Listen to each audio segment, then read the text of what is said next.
Greetings, Brickmaniacs. Welcome to a special edition of Brickmania TV. This is the sit rep, Friday sit rep, coming to you live from the Brickmania Southern Studios, West Coast Studios. I don't know what you would call it, but I'm not at the Brickmania studio at this moment. I'm reporting to you from somewhere else, secret underground bunker location.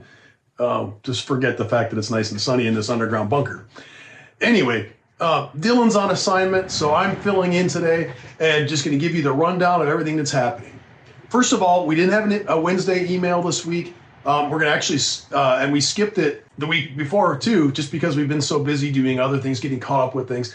So I'm going to go through basically everything. I'm even going to tell you about the upcoming restocks, but instead of making you wait, we're just going to drop them today. Everybody's busy here. We just want to do this once, and then we'll resume our normal schedule hopefully next week. So first off, right after I talk about all the new releases, I do want to mention that I have a special announcement regarding World War Brick 2023. So of course, I'll get to that in a minute, but I'm just excited. I want to start talking about it right away.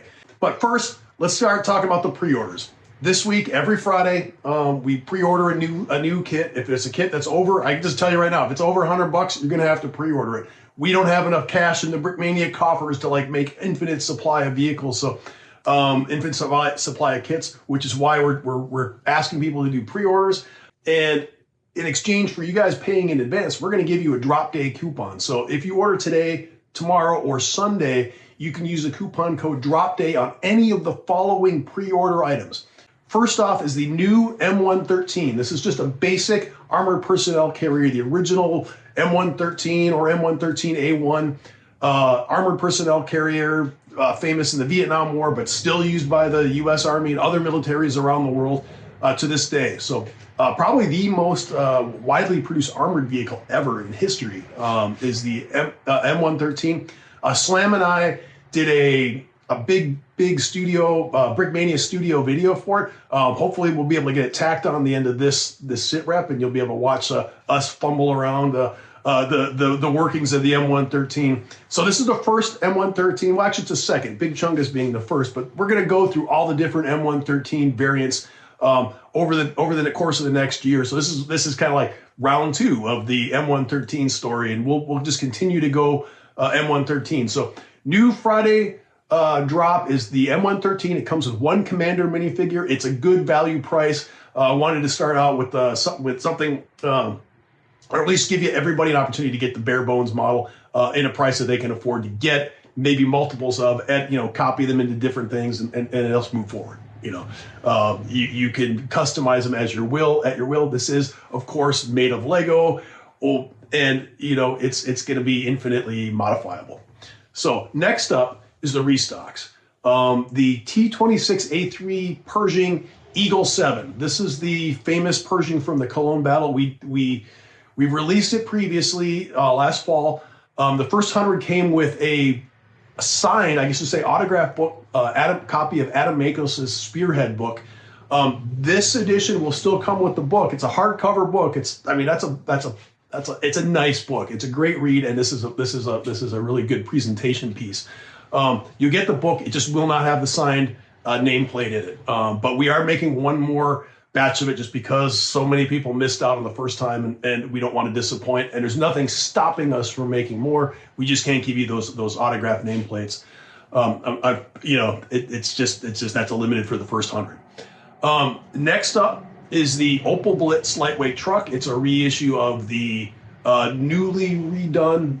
Nate did a great job redoing it, updating, kind of even throwing my old model out the window and starting fresh, but did a fantastic job. Opel Blitz coming back. Of course, that's like the German equivalent of the Deuce and a Half. It's a cargo truck. All-purpose cargo trucks was in all theaters that the German military participated in World War II. Would be great for dioramas. It's a good value. Next up for kit-wise, it's the M124 HIMARS. We're going to do one more batch of those. Apparently, there are people who didn't get on the first round of orders for it, so we want to make sure that's available for you. And then, of course, the upgrade pack for that. It's a separate purchase, but if you want to do the Ukrainian upgrade, it's a great little upgrade pack. Comes with a figure and some printed tiles. You want to get that, this is your opportunity. Both of those things will be on pre-order. And then we have a couple more of the Ukrainian benefit figures that are pre-ordering. These figures just sell out right away. The money, of course, proceeds goes towards the defenders of Ukraine, or helping to rebuild Ukraine, because so much critical infrastructure is being targeted as we speak. The need is endless, and we're doing everything we can to help, and we appreciate your support. So on that front, we're going to have the Ukrainian rifleman. It has that perfect caliber brick arms, AKGL grenade launcher model, and then the Ukrainian Reaper, which is we put this out right when the Ukraine war, the full-scale Russian invasion started, and it has been a kind of an on and off figure. So the rifleman, we've been able to do we've done a whole bunch, but we haven't even done the Reaper since late last year. So it's been a few months since the Reaper's been available. It's a fantastic figure. Lando put it together. It's just remarkable. So remember, drop day coupon. It's drop day, one word, DROPDAY, will get you 15% off this weekend only for all the things I just mentioned. That's the M113, T26A3, Eagle 7, the Opal Blitz, and then the upgrade pack for that, the Ukrainian Rifleman, and then the Ukrainian Reaper. All those 15% off. Order them now. Your money, the benefit money, gets sent right off to the benefit causes, the nonprofits we're supporting, and then the rest of the money helps us pay forward so we can make more stuff. Otherwise, we'd just be having like one release at a time, and then you have to wait 8 weeks for the next release. That's why we do pre-orders, so we can actually batch this stuff.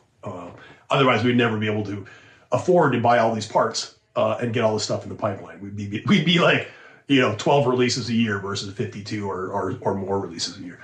And then we also do have some stuff that's going to be dropping today.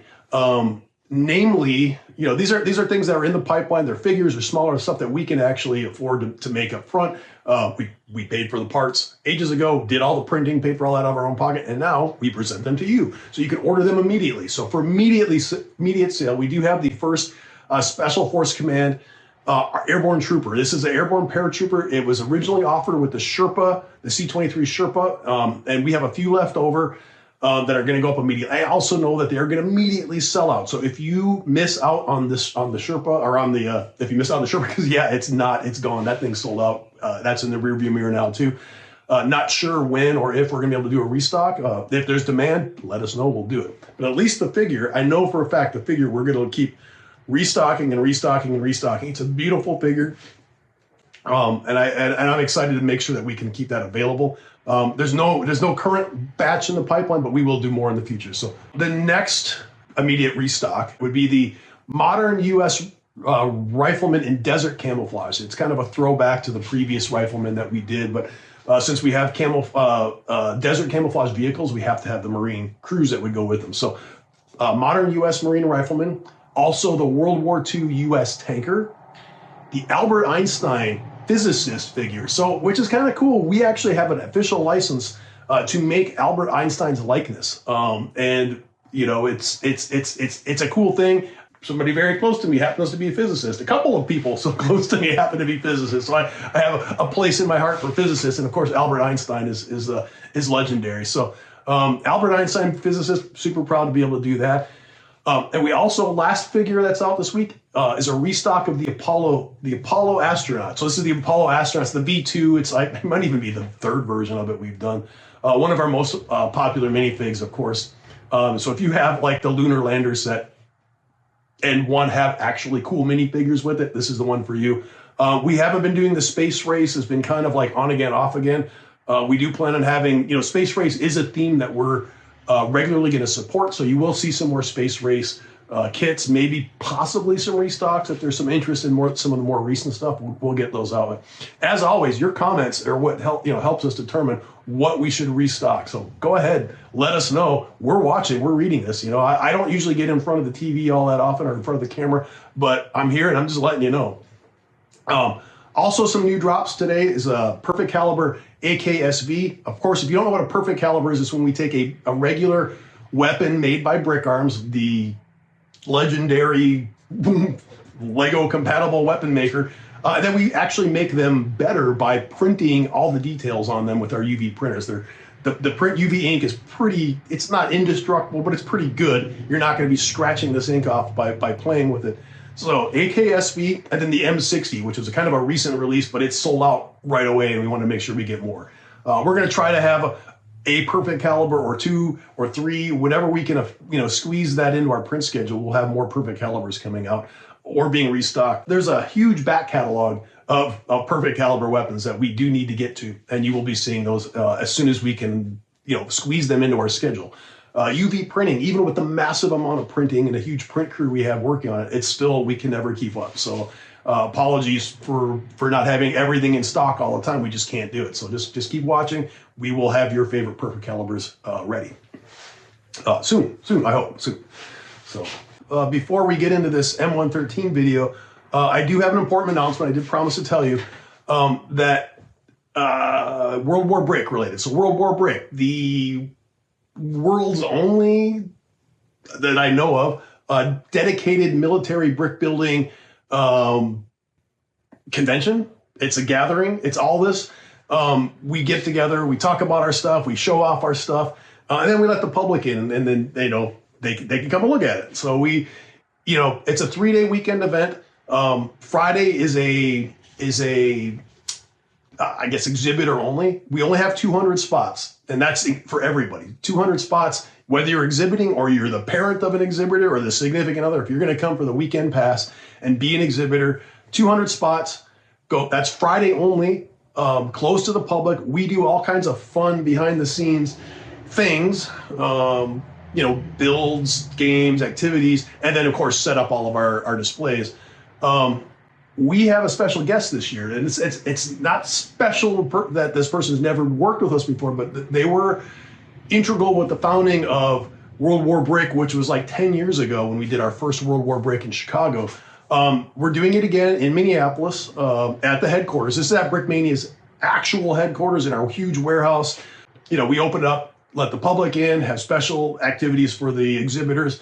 And this year, in a throwback to the last time we did this in California, we had none other than Will Chapman. And Will Chapman is the creator and founder of Brick Arms.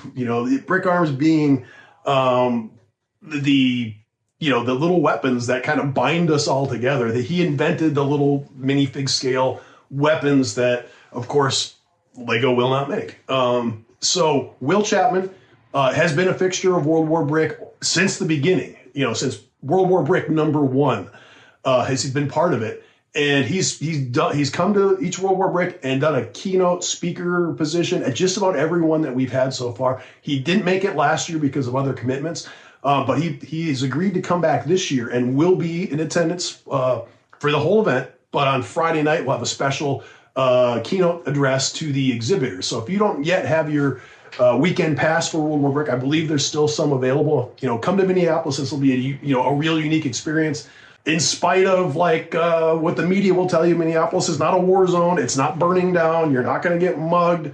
Yeah, don't believe the hype. Minneapolis is a nice, safe place to be. Brickmania is in an awesome neighborhood. Lots of cool things going by. Lots of places to eat nearby. If you've been to World War Brick 7 to 8 years ago and came to our space, you'd see a remarkable difference in the neighborhood. There's actually a lot more things around, our location that you could go, places to eat, drink, whatever. And if you're going to do it, this may be our last time doing it in the headquarters warehouse. We never know, because we may be expanding. We may need the space. We've had to actually stop doing it a couple of times because we just couldn't do it in the warehouse. We just happened to this year. The Macon is out of the warehouse. We've got plenty of space to expand and do this show and do this event. So come to World War Brick, meet Will Chapman. Remarkable person. He's responsible. If it wasn't for Will, I wouldn't be doing Brickmania right now. Brickmania is older than Brick Arms, but he was, Will did some arm twisting to get me to come back out of retirement and bring Brickmania back into being. And look where it's gone now, 20 something years later. Anyway. I'm excited. I don't know if you are. You probably tell I'm excited. But World War Brick 2023, Will Chapman's coming back. I'm excited. You should be too. And then last but not least. What is this? A sit rep? Dan, what do we have here? This is an M113, original M113. So no follow-up letters, no A's, no ones, This is the factory fresh M113, I mean, you could say it's an A1 as well because there's no distinguishing changes externally from an M113 to the M13A1. It just has a different engine in it. Okay. So the more you know. There you go. M113A1 diesel engine. M113 gasoline engine. Interesting. Yeah. Okay. So now you know. But for our purposes, we're just calling it the M113. So you can designate it the engine of your imagination. How about that? Okay. So this is the new kit coming out this week. Wanted to give it a quick once over. We don't have Dylan here, so Slam and I are just going to fumble through this and hopefully we'll inspire you to buy like 50 of these things. No, What at least would one. Dylan say right now? I don't know. What would Dylan say right now? He would ask you something about what inspired you to build this kit. No, he would ask you, tell us about the history of this vehicle. Well, this is the M113. So M113 is an APC, Armored Personnel Carrier. Little changed since the 1950s. After World War II, U.S. government decided, the Army and the Marines, anybody who had a stake in this, decided that an open-top troop carrier like the half-tracks in World War II were just not up to snuff. They wanted a totally enclosed and preferably fully tracked vehicle. And after many trials with different vehicles, the M113 is what was selected for final production. And then set into use for the next 50 years. More than 50 years. So this thing was designed in the 1950s. Production really ramped up in the 60s. They sent a bunch of these to Vietnam where it was tested in combat. Many improvements were made to the basic design, but this has incrementally gotten better and better each generation. M113A1, A2, A3, and now we're up to A4. And then there's all sorts of other variants, but we wanted to start at 0, being the base model, and this is what we're going to start off. I guess an entire series. It started with Big Chungus actually, and we're like, well, let's go back to the beginning and start over. We'll start making variants starting with the original. And obviously has a lot in common with the Big Chungus, like similar doors, swim vane. Big Chungus doesn't have a swim vane. Actually. Oh, it doesn't have a that swim thing vane. on the front. It's actually on here too. So if you pull the swim vane out, Oh. there's a hatch on the front. That's the engine. That's the engine access hatch. So if they have to change the engine, they can open that thing up, pull the engine out, and then or work on it or whatever they need to do. But the swim vane is something different. So back in the original specification for the M113, it was supposed to be amphibious. Amphibious meaning this thing could actually swim in a river or a lake or potentially the ocean. Potentially drop off of the front of a landing craft and I don't know get to shore. Yeah, because this thing was so heavy compared to how much buoyancy it had. It was actually like, they said it was about a foot, 14 inches, 12 to 14 inches of freeboard, meaning hull above the water. That's not much considering that would be like 80%, 90% of the vehicle under the water then. Which means you can't have any waves of any substantial, And this thing in the front is called a swim vane because if you look at the shape of the vehicle, it's going to want to, the shape of the vehicle is going to want to force that nose down like a submarine. So they built this plywood extension, and literally was plywood. It is a piece of plywood with a metal brace that holds it forward that is supposed to keep this thing nose up in the water. I can swim really well, but I don't think I would be comfortable sitting inside of like a multi-ton armored vehicle with a piece of plywood making sure that the front doesn't go underwater, and the compartment fills up with the open hatch fills up with seawater or something or river water. I wouldn't feel comfortable, but that's just me. I like to play my life a little safe. Danger's in the rearview mirror, I guess, in my life at this point. Well, this becomes a really great place for stowage. If you're in Vietnam, lots of photos that I've seen of just all the gear in bags, loaded behind that piece of wood. Right. And that, maybe that's extra mine protection as well. Sure. So in Vietnam, they did discover that these things were vulnerable to mines. I mean, the hull of this is armored. It's aluminum, but it's not super sturdy. If your rifle fire, I think it's armored against up to like a 50 cal. But if you're inside of this thing and it rolls over a mine, your life is going to be. You're going to be bounced around pretty hard inside of this thing. So you do see a lot of pictures in Vietnam where the crew's actually riding on the roof. And the reason for that is because of IEDs, mines. buried bombs, buried artillery shells. The thing rolls over one of those, you're going to have way better chances of survival riding on top. You know, if you're not getting shot at, you know, you're out in an open field. That's perfectly legit way to roll in this thing and feel a little safer. Gives you a chance to fire back, and also it's probably not nearly as hot on the outside as it is inside in Vietnam. Right. I imagine. As only the command vehicles of these have air conditioners. Well, I guess those aren't air conditioners. You know, so there's an M557. There's a unit up on front. I always thought it was an air conditioner, but it's actually a generator. Oh. Okay, the more you know. Yeah. I was set straight because I think I called it an air conditioner once, and somebody laughed at me and said, "No, that's not an air conditioner. It's a generator." So that way you don't have to have your main engine running to power all of your radios. So the command vehicles have that generator, which can be taken off actually, and set up your whole command center. You don't have to have the generator up on the top there, but that's what that is up on there. We made that vehicle 4 or 5 years ago. Yes. I've just coming to the realization, this is me feeling I've been wrong for 4 years. Well, I was wrong my whole life. There we go. I'm used to that though. The more you know. Yeah. So this is the base model. This is how they would come. The M113s would come from the factory with the big rubber side skirts on it. You have the swim vane. Below the swim vane is actually the hatch, which doesn't open. It's just a representational hatch. You do have a driver's hatch, which I can open. Let's see if I can get it out of here without hitting the ammo box.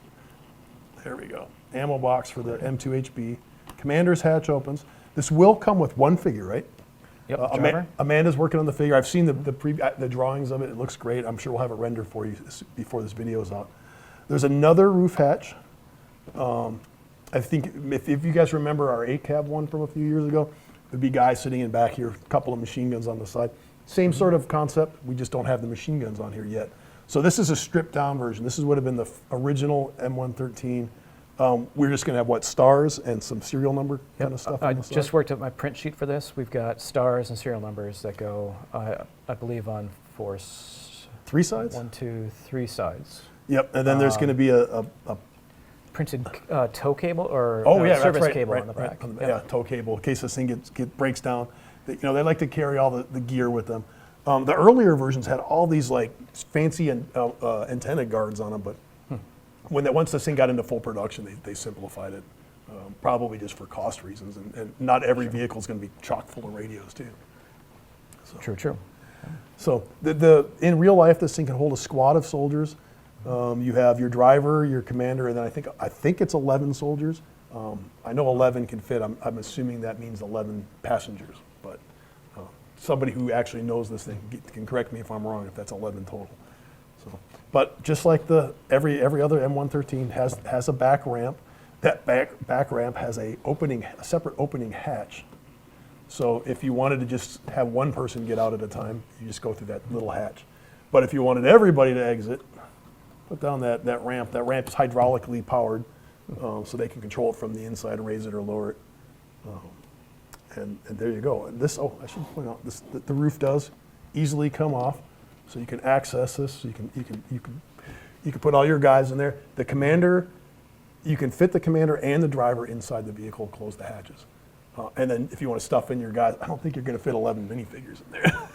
Minifigures aren't quite as compact as actual people are. Looks like seating for maybe 8, maybe.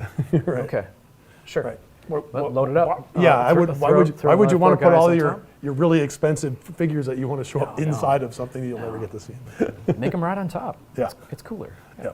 So this is the base model. We'll be coming out with a whole plethora. So you've seen over the years how we've come out with different variations of the, say, the Humvees or the Jeeps. We'll be doing the same thing with this. There will be several different variations. We're starting it with the M113. We're starting with A1, and then we'll be going through all of them.